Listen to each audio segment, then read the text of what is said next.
SIT चौकशी दरम्यान खरातची प्रकृती बिघडल्याची माहिती सूत्रांनी दिलेली आहे। तातडीने भोंदू खरातच्या प्रकृतीची तपासणी करण्यात आली आहे। खरातला डोकेदुखी, मळमळ आणि उलटीचा त्रास होतोय। प्रकृती बिघडताच खरातवर तातडीने उपचार करण्यात आलेले आहेत। तर भोंदू खरातची एसआयटी कडून चौकशी सुरू होती, मात्र या चौकशी दरम्यान त्याची प्रकृती बिघडल्याची माहिती सूत्रांनी दिली आहे। तातडीने भोंदू खरातच्या प्रकृतीची तपासणी करण्यात आली आणि या संदर्भात अधिक बोलूयात। आमचे प्रतिनिधी सागर गायकवाड आपल्या सोबत आहेत। सागर, खराची प्रकृती बिघडल्याचं कळतंय आणि त्याच्यावर तातडीने उपचारही करण्यात आले।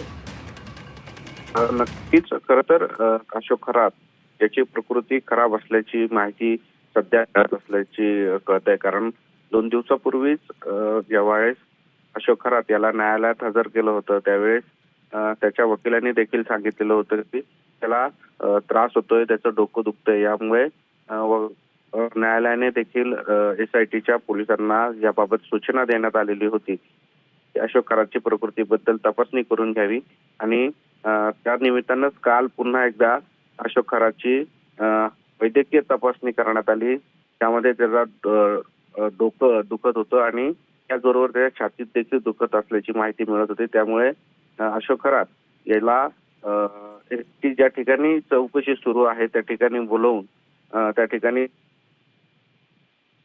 मागून त्याची प्रकृतीची तपासणी करण्यात आली। त्याला डोकेदुखी, मळमळ आणि उलटीचा त्रास होत होता आणि छातीत देखील दुखत होतं। यामुळे त्याची संपूर्ण प्रकृतीची तपासणी करण्यात आली। आता अशोक खरातची तब्येत ही व्यवस्थित असल्याची माहिती मिळतेय। धन्यवाद सागर, दिलेल्या सविस्तर माहितीसाठी।